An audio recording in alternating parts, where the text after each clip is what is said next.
Hello everyone, welcome to Shivi Nursing classes. Today we are going to discuss about the Child Health Nursing MPMSU paper solution of 2022.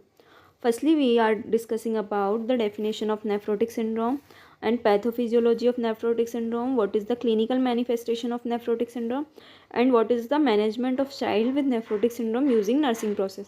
मतलब जो nephrotic syndrome है उसकी definitions क्या है, उसकी pathophysiology क्या होती है, क्या साइन एंड सिम्टम शो होते हैं नेफ्रोटिक सिंड्रोम के पेशेंट में और क्या मैनेजमेंट हो सकता है नेफ्रोटिक सिंड्रोम का, वो नर्सिंग प्रोसेस के थ्रू जो हम नर्सिंग केयर प्लान के थ्रू करते हैं उसे हम डिस्कस करेंगे। तो आइए डिस्कस करते हैं नेफ्रोटिक सिंड्रोम होता क्या है।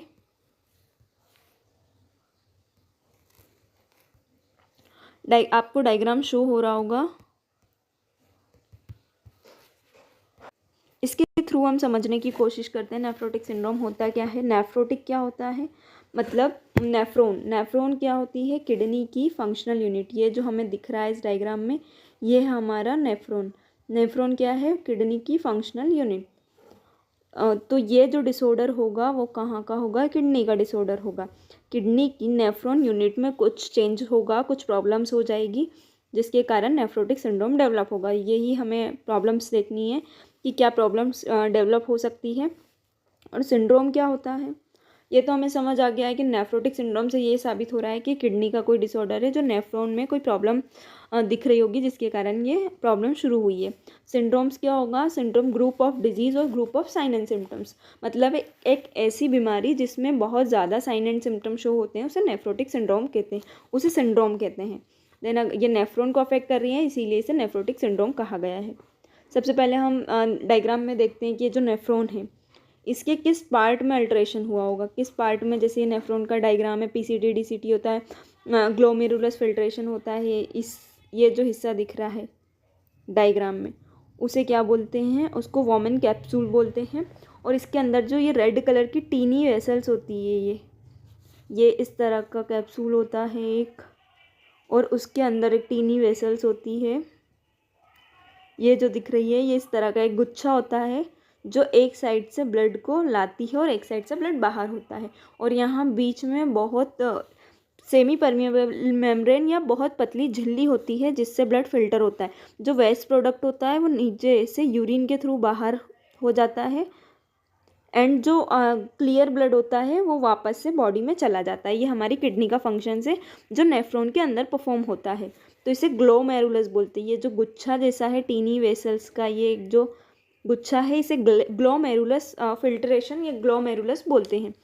तो इसमें क्या होगा, ये जो ग्लोमेरुलस की जो परमिएबल मेम्ब्रेन्स होती है उसके अंदर अल्ट्रेशन होगा, उसकी परमिएबिलिटी में कोई ना कोई चेंजेस होगा। जैसे वो चेंजेस क्या हो सकते हैं, इस मेम्ब्रेन में, ग्लोमेरुलस की मेम्ब्रेन में छोटे छोटे छेद हो जाएंगे या किसी भी टॉक्सिन्स के कारण, डिस्टर्ब होने के कारण इसमें छेद होंगे, जिससे क्या होगा, इसकी परमिएबिलिटी अल्टर्ड हो जाएगी। जहाँ ये सिलेक्टिवली परमिएबल थी, मतलब ब्लड आरबीसीज प्रोटीन को वापस बॉडी में रीअब्जॉर्ब कराना है, उसको बॉडी में रीअब्जॉर्ब कराने की जगह वो यूरिन के थ्रू बाहर निकालने लगती है। तो इससे बॉडी में प्रॉब्लम शुरू हो जाती है और जो ब्लड होता है वो बहुत कम फिल्टर हो पाता है और जो यूरिन होता है उसमें प्रोटीन का एक्सेसिव अमाउंट होता है। मतलब यहाँ से प्रोटीन फिल्टर होने की बजाय यूरिन में जाना शुरू कर देता है। और वो प्रोटीन कौन सा होता है हमारा, एक प्रोटीन होता है एल्ब्यूमिन जिसे बोलते हैं। एल्ब्यूमिन बॉडी में सबसे ज़्यादा पाया जाता है और ये हमारी ब्लड वेसल्स के अंदर ऑन्कोटिक प्रेशर बनाने के लिए इम्पोर्टेंट होता है। लेकिन प्रोटीन लॉस के कारण यूरिन में बहुत ज़्यादा एल्ब्यूमिन लॉस होना शुरू कर देता है।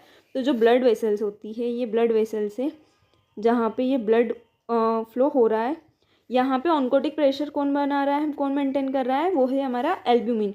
एल्ब्यूमिन ऑन्कोटिक प्रेशर मेंटेन करता है, तभी हमारा ब्लड जो था है एक फ्लोलेस रेट से बॉडी में बहता रहता है। लेकिन जैसे ही एल्ब्यूमिन का लॉस होना शुरू हो गया, मतलब एल्ब्यूमिन तो बॉडी में है ही नहीं, एल्ब्यूमिन यूरिन के थ्रू बॉडी से बाहर हो रहा है। तो यहाँ की जो ब्लड सेल्स रहेंगी, पूरी बॉडी में ब्लड वेसल्स होती है और ब्लड फ्लो होता है।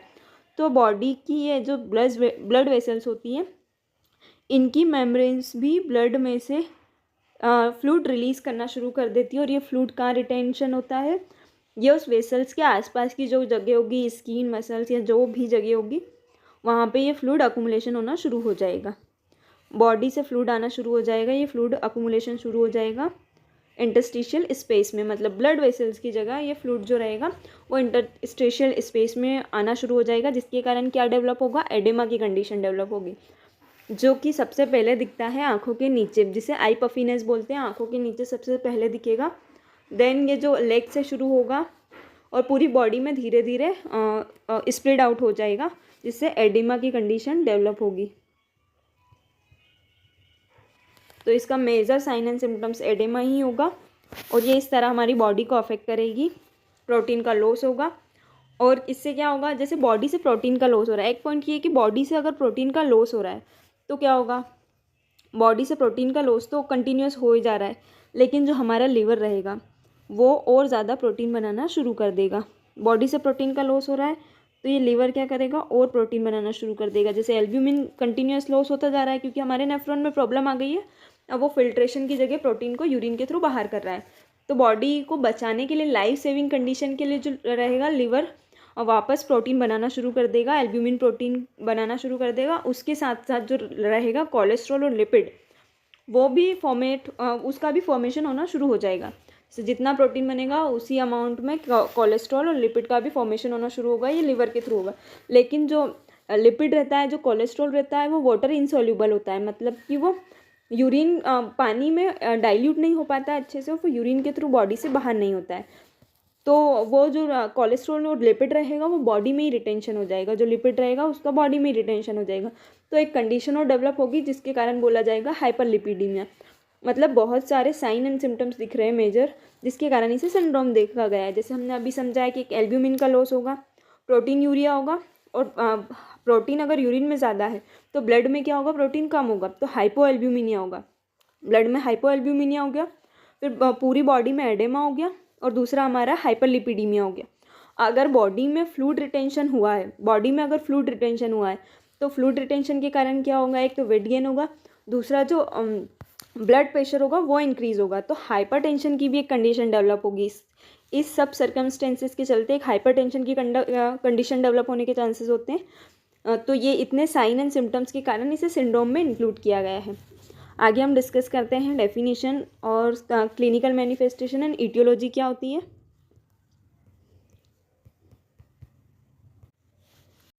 डेफिनेशन, फर्स्ट डेफिनेशन हम देखेंगे। Nephrotic syndrome is a common chronic disorder characterized by alteration of permeability at the glomerulus capillary wall, leading to massive proteinuria, hypoalbuminemia, edema and hyperlipidemia। जो हम 4-5 चीज़ें हम डिस्कस कर चुके हैं, सेम वही ऑकर्स होगा कि नेफ्रोटिक सिंड्रोम एक ऐसा कॉमन क्रोनिक डिसऑर्डर होता है जो ग्लोमेरुलस की परमिएबिलिटी होती है उसमें अल्ट्रेशन के कारण डेवलप होता है, जिससे प्रोटीन का लॉस होगा, मैसिव प्रोटीन्यूरिया होगा, हाइपोएल्ब्यूमिनिया होगा जो ब्लड में होगा, एडेमा होगा पूरी बॉडी में, एंड हाइपरलिपिडीमिया की कंडीशन डेवलप होगी। और दूसरी डेफिनेशन है, nephrotic syndrome is a kidney disorder in children characterised by excessive loss of protein in urine due to increase permeability of glomerulus membranes lead to oedema, low serum albumin and high blood lipids. Same condition से जो भी आपको definition easy लगे आप उसे note कर सकते हैं और पढ़ सकते हैं। अभी हम डिस्कस करेंगे इटियोलॉजी ऑफ नेफ्रोटिक सिंड्रोम। क्या इटियोलॉजी है? फर्स्ट इज़ अननोन और इडियोपैथिक कॉज। क्या क्या हो सकता है? तो अननोन हो सकती है कि कोई रीज़न नहीं हो सकता है, पता नहीं किस कारण से डेवलप हुआ है, लेकिन नेफ्रोटिक सिंड्रोम डेवलप हो गया। इडियोपैथिक जो वहीं की प्रॉब्लम से, जो किडनी की प्रॉब्लम्स के कारण हो सकता है ये डेवलप हुई हो।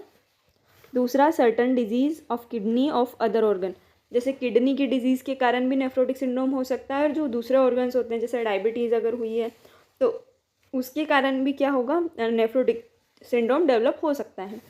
दूसरा क्या है, जेनेटिक और कंजेनाइटल हो सकता है। तो कंजेनाइटल डिफेक्ट अगर कोई हो गया है तो उसके कारण नेफ्रोटिक सिंड्रोम डेवलप होने के चांसेस होते हैं, या फैमिली में किसी को जेनेटिक में किसी को अगर नेफ्रोटिक सिंड्रोम के सिम्टम्स थे या किडनी डिसऑर्डर्स थे तो वो मोर प्रोन होते हैं कि उन्हें किडनी डिजीज़ या नेफ्रोटिक सिंड्रोम हो जाए, डेवलप होने के चांसेस हो।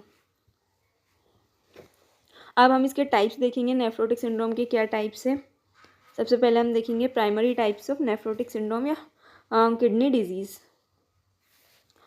पहला टाइप है primary kidney disease intrinsic. Primary kidney disease क्या होगा, जो वहीं की प्रॉब्लम होगी, जो किडनी की ही दिक्कत के कारण वहाँ की जो ग्लोमेरुलस कैपिलरीज परमिएबिलिटी थी उसमें अल्ट्रेशन हो जाएगा और प्रोटीन का एक्सेसिव लॉस होना शुरू हो जाएगा, यूरिन में नेफ्रोटिक सिंड्रोम डेवलप हो जाएगा। तो ये कहाँ की प्रॉब्लम्स के कारण होगा? किडनी की ही प्रॉब्लम्स के कारण होगा। बाहर की कोई डिजीज़ उसको अफेक्ट कर नहीं करेगी, बाहर सब कुछ नॉर्मल रहेगा, लेकिन किडनी में कोई भी अल्ट्रेशन के कारण ये डेवलप हो जाएगा। उसे प्राइमरी किडनी डिजीज़ कहते हैं, जो वहीं के कारण डेवलप होगा।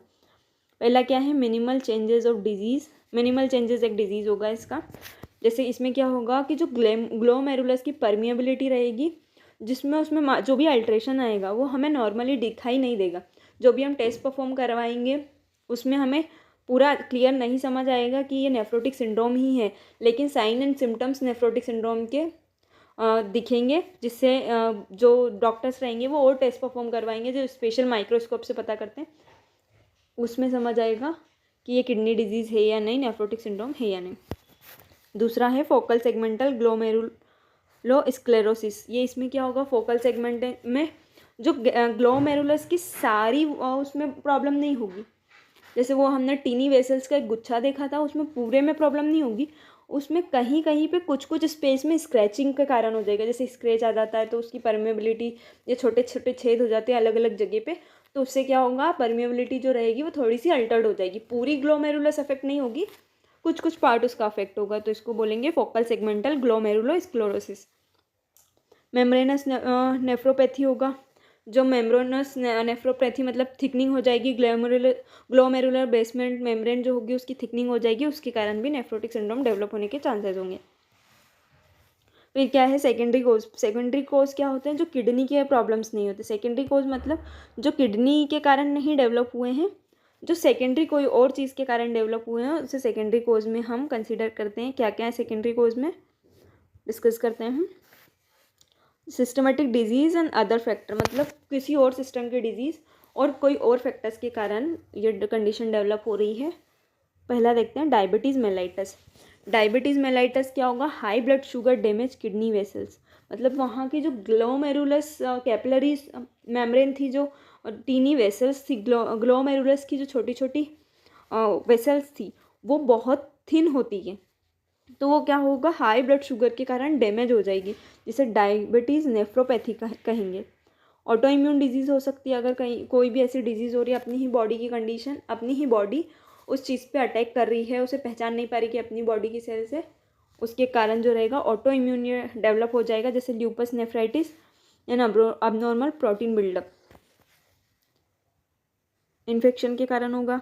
इन्फेक्शन जैसे HIV, hepatitis B, hepatitis C, malaria, syphilis, जो भी इन्फेक्शंस होंगे उनके कारण अगर किडनी में की परमेबिलिटी अल्टर्ड होगी तो नेफ्रोटिक सिंड्रोम्स डेवलप हो सकता है। कैंसर हो सकता है, लिम्फोमा, ल्यूकेमिया, मल्टीपल माइलोमा, इसके कारण भी नेफ्रोटिक सिंड्रोम डेवलप हो सकता है।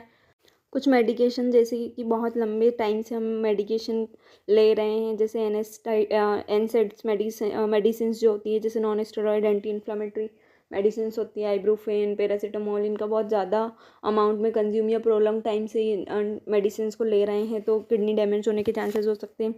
सर्टन एंटीबायोटिक्स होते हैं, कीमोथेरेपिक ड्रग्स होते हैं, हीरोइंस जो ड्रग्स होते हैं, उसके कारण क्या होगा? जो किडनी रहेगी वो उसका फिल्ट्रेशन रेट थोड़ा स्लो होगा, और धीरे धीरे अगर लंबे टाइम से मेडिकेशन कंज्यूम कर रहे हैं या मेडिसिन कंज्यूम कर रहे हैं तो किडनी की जो परमिएबिलिटी वॉल होगी वो डैमेज हो सकती है और नेफ्रोटिक सिंड्रोम डेवलप होने के चांसेस हो सकते हैं।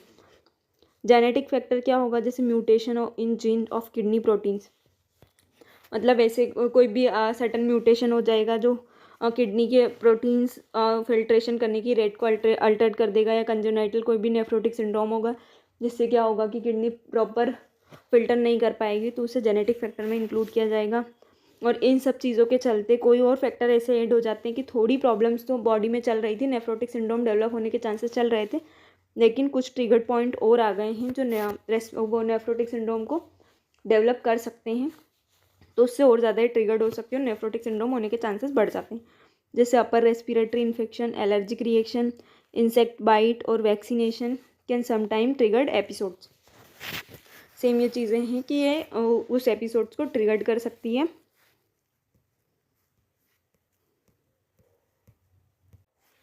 पहले हम डिस्कस कर चुके हैं नेफ्रोटिक सिंड्रोम होता क्या है। और ये कैसे डेवलप हो सकता है। अभी हम देखेंगे पैथोफिजियोलॉजी ऑफ नेफ्रोटिक सिंड्रोम। क्या पैथोफिजियोलॉजी, सबसे पहले क्या होगा, अल्ट्रेशन इन glomerular basement membrane.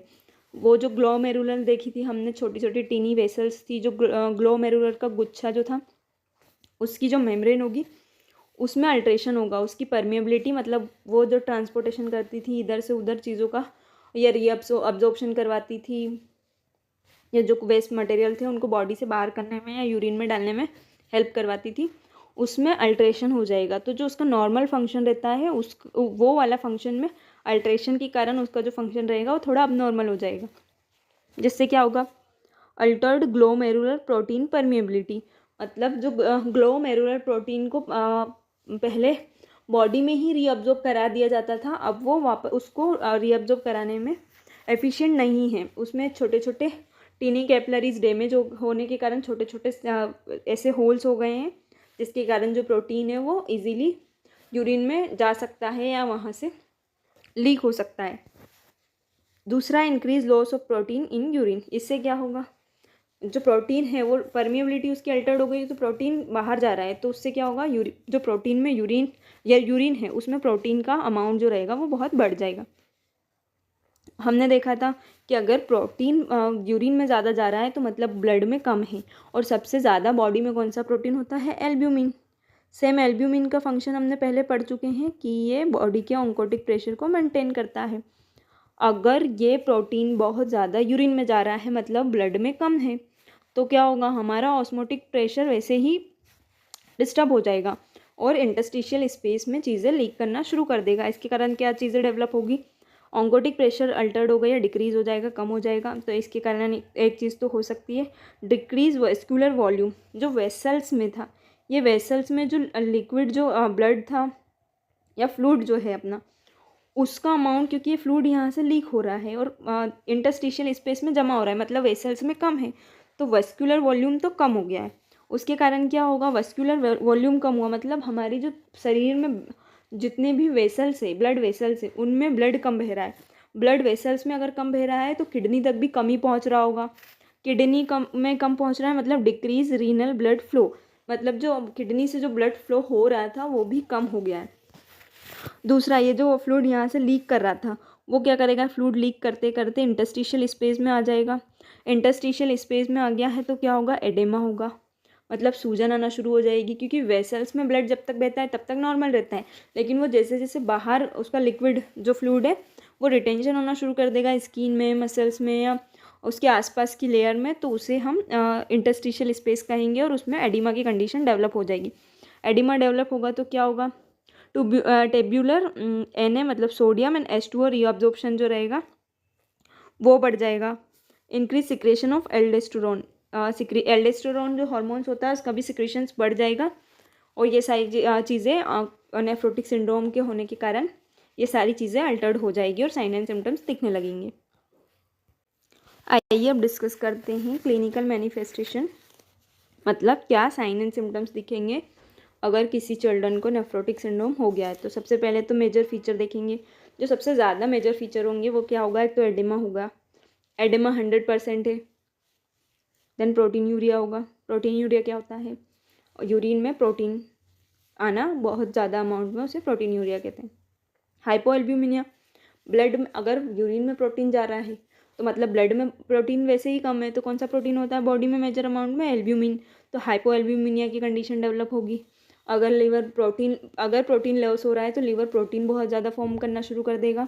Protein form होने के साथ साथ उसमें लिपिड और कोलेस्ट्रॉल भी बनने लगेगा, लेकिन जो कोलेस्ट्रॉल होता है वो किडनी से बाहर नहीं निकल पाता है, तो उसका क्या होगा, वो ब्लड में रिटेन होना शुरू हो जाएगा, जिसके कारण हाइपरलिपिडीमिया की कंडीशन बढ़ जाएगी, मतलब ब्लड में लिपिड बढ़ जाएगा और यूरिन में प्रोटीन बढ़ जाएगा और ब्लड में एल्ब्यूमिन कम हो जाएगा। एडेमा, अब इसके नॉर्मल फीचर देखते हैं क्या क्या हो सकते हैं। एडेमा हो सकता है periorbital, facial, pedal and sacral oedema हो सकता है। असाइटिस की कंडीशन डेवलप हो सकती है। असाइटिस क्या होता है, असाइटिस एक इन्फेक्शन होता है जो फ्लूइड रिटेंशन के कारण बॉडी में हो सकता है। जैसे बहुत सारे केसेस हॉस्पिटल में देखे होंगे असाइटिस के, जहाँ पे फ्लूइड रिटेंशन होता है वहाँ पे पस फॉर्मेशन होने लगता है और उस जगह पे बैक्टीरियल इन्फेक्शन या कोई भी अदर इन्फेक्शन होना शुरू हो जाते हैं, उसे आसाइटिस की कंडीशन कहते हैं। प्लूरल इफ्यूज़न होना शुरू हो जाएगी। प्लूरल कैविटी में जो फ्लूइड जमा होने लग जाता है उसे प्लूरल इफ्यूज़न कहते हैं। अगर बॉडी में फ्लूइड रिटेंशन हो ही रहा है तो वो प्लूरल कैविटी में भी हो सकता है, इसे प्लूरल इफ्यूज़न कहेंगे। दूसरा क्या होगा, रेस्पिरेटरी डिस्ट्रेस होगा। अगर प्लूरल इफ्यूज़न हुआ है तो रेस्पिरेटरी डिस्ट्रेस होने के चांसेस तो वैसे ही बढ़ जाते हैं। ओलिगोयूरिया होगा, वॉमिटिंग हो सकता है, एनोरेक्सिया हो सकता है, डायरिया हो सकता है, ये जीआई सिस्टम से रिलेटेड सिम्टम्स है, ये भी शो हो सकते हैं। मैसिव प्रोटीनयूरिया होगा। एंड जो बॉडी में का प्रोटीन तो लॉस हो रहा है, मतलब बॉडी को एनर्जी कम मिल रही है, लेकिन बॉडी का वेट गेन भी हो रहा है। कैसे कि इंटरस्टिशियल फ्लूइड में फ्लूइड रिटेंशन हो रहा है, ब्लड वेसल से फ्लूइड निकल कर इंटरस्टिशियल स्पेस में रिटेन हो रहा है। तो जो चिल्ड्रन रहेगा वो दिखेगा तो मोटा, उसका वजन भी बढ़ने लगेगा। हेल्दी से भी ज़्यादा उसका स्ट्रक्चर रहेगा, वो बढ़ जाएगा, वो थोड़ा सा फैटी दिखने लगेगा, लेकिन क्या होगा, उसकी बॉडी में कुछ भी एनर्जी नहीं होगी। एनर्जी नहीं होगी तो क्या सिम्टम्स दिखेंगे, जो बच्चा रहेगा वो लेथार्जिक फील करेगा और उसको बहुत ज़्यादा वीकनेस होगी। तो वीकनेस और लेथार्जी भी इसका एक साइन एंड सिम्टम्स होता है। दूसरा पेलर इरिटेबिलिटी होता है, पेल कलर हो जाएगा। हीमेचूरिया भी होगा, कुछ केसेस में ऐसा होता है जहाँ पे परमेबिलिटी वॉल में बहुत ज़्यादा अल्ट्रेशन हो जाता है, तो जो आरबीसी की सेल्स होती हैं वो भी यूरिन में जाने लगती है, जिससे हीमेचूरिया हो जाएगा, मतलब ब्लड यूरिन में दिखने लगेगा। हिपेटोमेगेली हो जाएगा एंड वास्टिंग ऑफ मसल्स, ये सब फ्लूइड रिटेंशन के कारण होगा, wasting of muscles.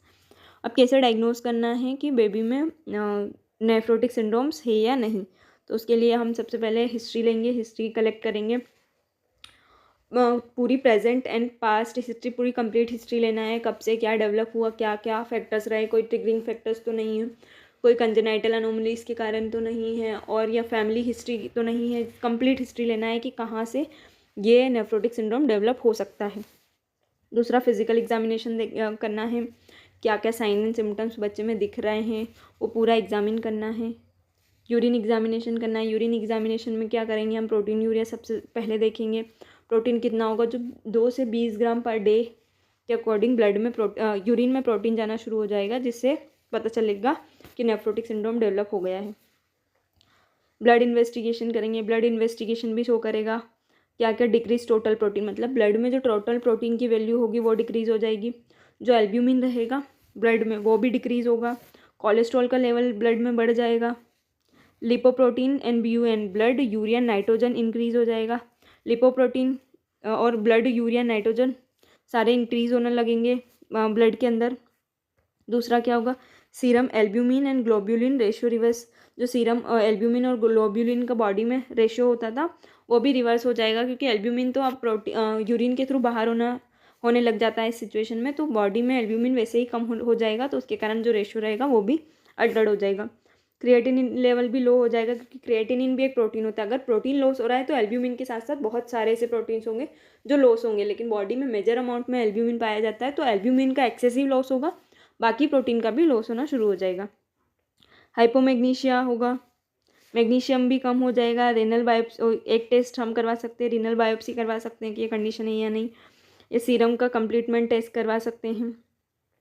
And anti streptomycin का ओ टाइटर एक टेस्ट होता है, जिससे पता चलता है कि नेफ्रोटिक सिंड्रोम है या नहीं है। अब इसका मैनेजमेंट डिस्कस करते हैं, क्या मैनेजमेंट हो सकता है नेफ्रोटिक सिंड्रोम का। कॉर्टिकोस्टेरॉइड जो ड्रग्स होते हैं वो कुछ हद तक क्योर तो नहीं करते, लेकिन कुछ हद तक सिम्टम्स को कंट्रोल कर सकते हैं और कंडीशंस को बेटर कर सकते हैं। जैसे कि प्रेडनिसोलोन जो कॉर्टिसोल्स होते हैं उसको एज अ प्रोटोकॉल के थ्रू दिया जा सकता है, जो कि कंडीशन को बेटर करेगा। दूसरे डायूरेटिक्स होते हैं। डायूरेटिक्स क्या होते हैं, जो बार बार फ्रीक्वेंट यूरिनेशन करवाते हैं, मतलब बहुत ज़्यादा यूरिनेशन को इंकरेज करते हैं, जिससे कि बॉडी में जो फ्लूइड रिटेन हुआ होगा वो धीरे धीरे बॉडी से हटना शुरू हो जाएगा। एडेमा की कंडीशन जो रहेगी वो ख़त्म होना शुरू हो जाएगी। दूसरा है एल्ब्यूमिन इन्फ्यूज़न करना है। अगर सीवियर कंडीशन हो गई है कि एल्ब्यूमिन बहुत ज़्यादा लॉस हो गया है और लाइफ सेविंग के लिए हमें किसी पर्सन को बचाने के लिए सबसे पहले उसको एल्ब्यूमिन इन्फ्यूज़न पे ही रखा जाता है।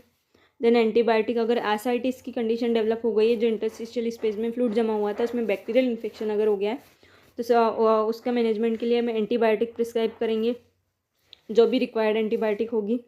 SCA इन्हीबिटर होगा, जो reduce protein urea in selected case, कुछ केसेस में ऐसा होगा जो प्रोटीन यूरिया को कम कर देंगे। डाइटरी मैनेजमेंट क्या करेंगे? सबसे पहले तो एडिमा हो गया, इसके कारण उसे लो सॉल्ट डाइट देंगे, मतलब बहुत ज़्यादा सॉल्ट के कारण क्या होगा, वैसे ही सोडियम इंटरस्टिशियल स्पेस में रिटेन होना शुरू हो गया था। तो हम क्या करेंगे, अब जो सोडियम है वो बॉडी से कम बाहर जा रहा होगा तो उसको लो सोडियम डाइट देंगे ताकि एडिमा ठीक हो सके। एडिक्वेट प्रोटीन इंटेक रखेंगे, नॉट हाई प्रोटीन, बहुत ज़्यादा प्रोटीन नहीं देंगे, प्रॉपर अमाउंट में ही प्रोटीन इंटेक देंगे। Restrict fluid if severe oedema, अगर एडेमा बहुत ज़्यादा हो गया है तो फ्लूइड को भी रेस्ट्रिक्ट कर दिया जाएगा। लो फैट डाइट देंगे क्योंकि हाइपरलिपिडीमिया की कंडीशन पहले से ही डेवलप हो चुकी है।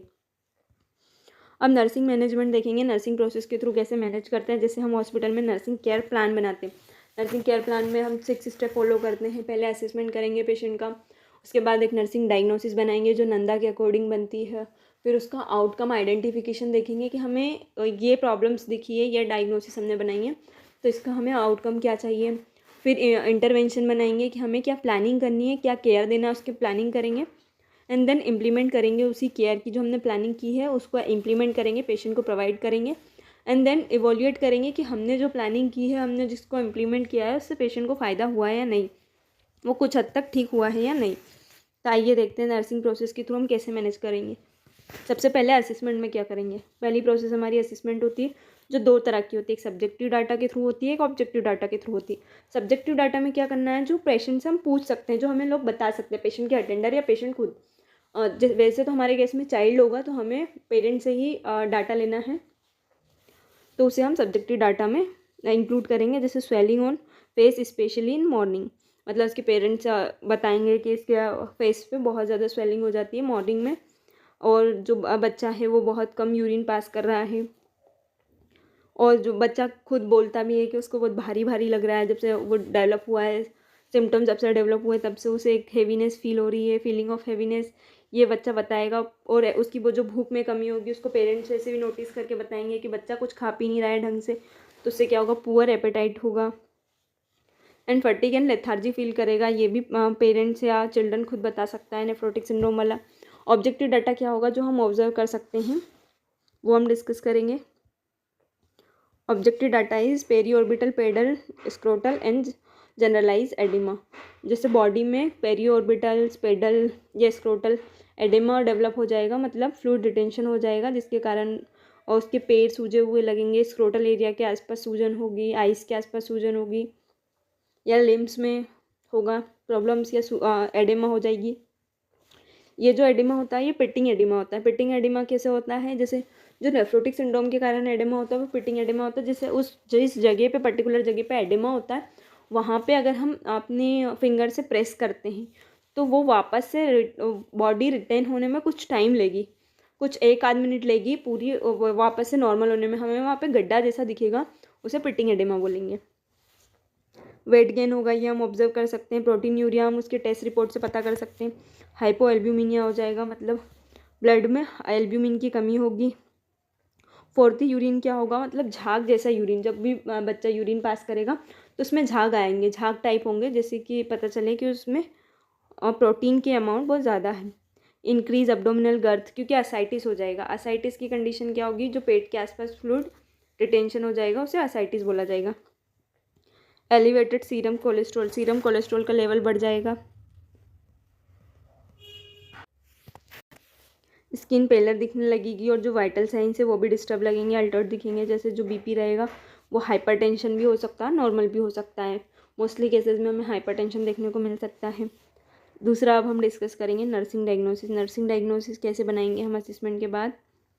पहला हमारा नर्सिंग डायग्नोसिस क्या होगा, excess fluid volume related to decrease plasma oncotic pressures as evidence by oedema and weight gain. Excessive fluid volume हो जाएगा जिससे क्या होगा, डिक्रीज प्लाज्मा ऑन्कोटिक प्रेशर हो जाएगा as evidence by oedema and weight gain. ये हमारा फर्स्ट डायग्नोसिस रहेगा। सेकंड क्या होगा, जो न्यूट्रिशन रहेगा वो भी इम्बेलेंस होगा। Imbalance nutrition less than body requirement related to protein loss and poor appetite. मतलब एक तो प्रोटीन लॉस हो रहा है, ऊपर से भूख भी नहीं लग रही है, तो उससे कारण क्या होगा, न्यूट्रिशन जो रहेगा वो अल्टर्ड हो जाएगा। दूसरा रिस्क ऑफ इन्फेक्शन हो जाएगा, इन्फेक्शन की रिस्क हो जाएगी related to protein loss and immunosuppressive therapy. मतलब अगर बॉडी में ऑटो इम्यून कंडीशन के कारण हुआ है तो उसको इम्यूनोसप्रेसिव थेरेपी देनी होगी। इम्यूनोसप्रेसिव थेरेपी के रिजल्ट से क्या होगा, बॉडी की इम्यूनिटी कम हो जाएगी, जिससे वो मोर प्रोन हो जाएगी इन्फेक्शन के लिए। जो हॉस्पिटल या नोजोकोमियल इन्फेक्शन हो गया बच्चे को बहुत जल्दी लगने के चांसेस होंगे। Impaired skin integrity related to oedema and decrease tissue perfusion, जो स्किन इंटीग्रिटी होगी वो भी इम्पेयर्ड हो जाएगी क्योंकि वहाँ पे एडेमा हो जाएगा और टिश्यू परफ्यूज रहेंगे। एक्टिविटी इंटॉलरेंस हो जाएगा। Activity intolerance related to fatigue and generalise weakness, मतलब बहुत अगर कोई एक्टिविटी कर लेता है बच्चा तो वो चीज़ के लिए इंटॉलरेंस हो जाएगा क्योंकि बॉडी में बहुत ज़्यादा वीकनेस और थकान रहती है। नॉलेज डेफिसिट रहेगा क्योंकि पेरेंट्स को नेफ्रोटिक सिंड्रोम के बारे में बहुत ज़्यादा इन्फॉर्मेशन नहीं रहेगी, क्या डाइट देना है ये सब नहीं पता होगा। ट्रीटमेंट और होम केयर के बारे में नहीं पता होगा।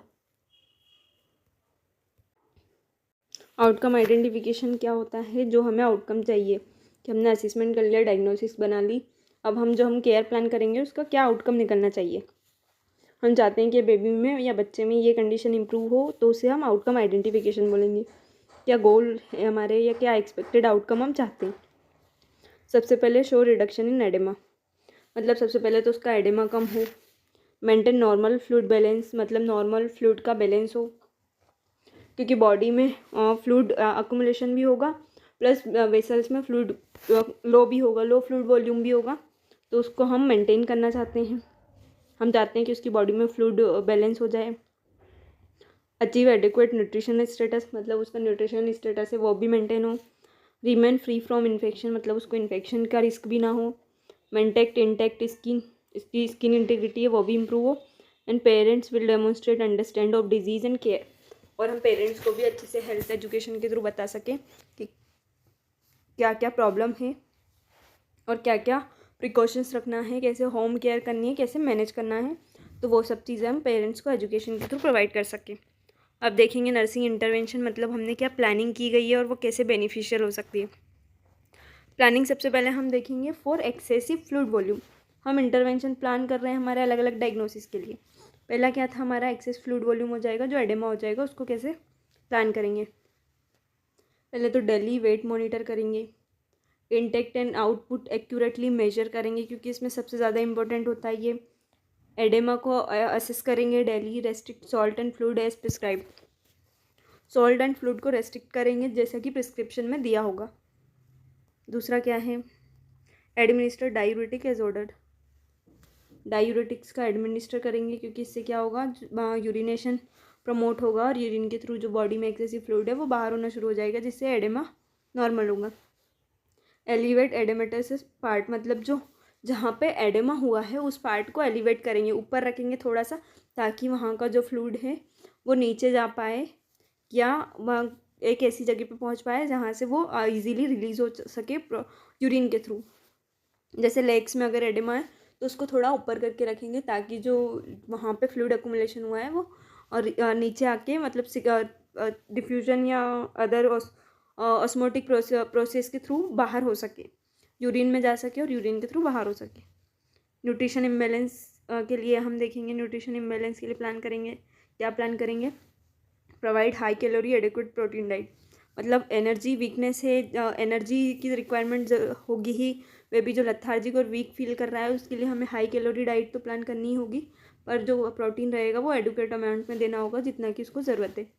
इंकरेज स्मॉल फ्रीक्वेंट मील्स, मतलब छोटे छोटे शिफ्ट में खाना देना है, बहुत ज़्यादा बल्क अमाउंट में मील नहीं देना है, फ्रीक्वेंटली देते रहना है कुछ कुछ टाइम के इंटरवल्स में, पर बहुत ज़्यादा खाना एक साथ नहीं देना है। अवॉइड एक्सेसिव प्रोटीन को अवॉइड करना है।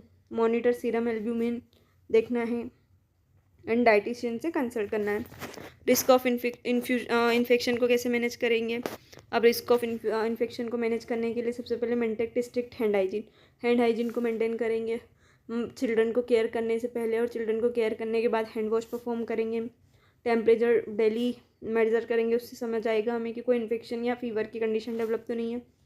Observe for sign of infection, मतलब कोई भी रेडनेस या स्वेलिंग इन्फ्लामेशन इस तरह की तो नहीं है या पस फॉर्मेशन तो नहीं है जिससे कि पता चले कि वहाँ पे इन्फेक्शन हुआ है, तो हमें जिस जगह पे एडिमा होगा उस साइट्स को ऑब्जर्व करना है।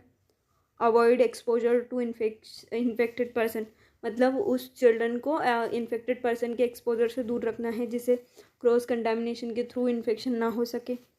एडमिनिस्टर एंटीबायोटिक इस प्रिस्क्राइब, अगर बच्चे को एंटीबायोटिक प्रिस्क्राइब की होगी तो उसे एडमिनिस्टर करेंगे, उसको मेडिकेशन के थ्रू देंगे। या तो आईवी दे सकते हैं या तो ओरल दे सकते हैं, पर उसको एंटीबायोटिक्स देंगे अगर प्रिस्क्राइब होगी तो।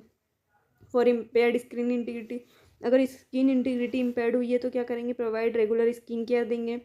चेंज पोजिशन फ्रिक्वेंटली, ताकि बेड सोर्स ना हो जाए, बेड सोर से प्रिवेंशन हो। Keep skin clean and dry, उसकी जो स्किन रहेगी वो उसको साफ़ सुथरा रखना है, उस पर मॉइस्चराइज़र अप्लाई करना है और टाइट क्लोथिंग को अवॉइड करना है, जिससे उसकी स्किन जो रहेगी वो हेल्दी रहेगी, थोड़ा नॉर्मली फंक्शन होगा। For activity intolerance, activity intolerance के लिए क्या करना पड़ेगा, provide adequate rest period, adequate rest period देंगे। एंकरेज क्वाइट एक्टिविटी, जो एक्टिविटी है वो बहुत स्लो रखेंगे। ग्रेजुअली इंक्रीज एक्टिविटी लेवल, धीरे धीरे उसकी एक्टिविटी का लेवल बढ़ाएंगे, एकदम से नहीं बढ़ाएंगे। नॉलेज डेफिसिट के लिए क्या क्या करेंगे, explain diseases process in simple terms, जो डिजीज़ प्रोसेस है उसको सिंपल टर्म में एक्सप्लेन करेंगे जो पेरेंट्स को। टीच मेडिकेशन शेड्यूल बनाएंगे।